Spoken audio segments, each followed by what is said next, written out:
শনিবার সকালে চিৎকার আর আর্তনাদ শুনে ঘুম ভাঙে গাজীপুরের কাপাসিয়া উপজেলার রাউতকোনা এলাকার বাসিন্দাদের।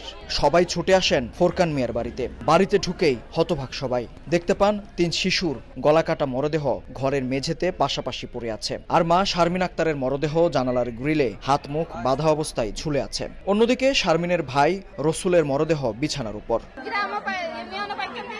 স্বজনরা জানান, পেশায় প্রাইভেট কার চালক ফোরকান বছরখানেক আগে রাউতকোনা গ্রামের প্রবাসী মনির হোসেনের বাড়ির নিচতলায় ভাড়া নেয়। ঘটনার দিন সকাল 6:30টার দিকে শারমিনের ছোট ভাইয়ের স্ত্রী রাশিদাকে ফোন করে 5 জনকে হত্যার কথা জানিয়ে পালিয়ে যায় ফোরকান। ও মারিয়া বাবা আগে ভিডিও পাঠাইছে। আমার বাসুরের ছেলে আমাদের বাসায় ছিল, কালকে রাত্রে ফোন দিছে, কইছে চায়না ফ্যাক্টরিতে তোরে চাকরি দেবো, চলে আয়। ও ফোন দিছে ওই মেয়ের জামাই। ফুরকান যাবতীয় কয়দিন ধরে ফোন দিতেছে যে তোর ভালো চাকরি দিব, আয় 8টা থেকে 5টা পর্যন্ত ডিউটি, মাসে 20,000 টাকা পাবি।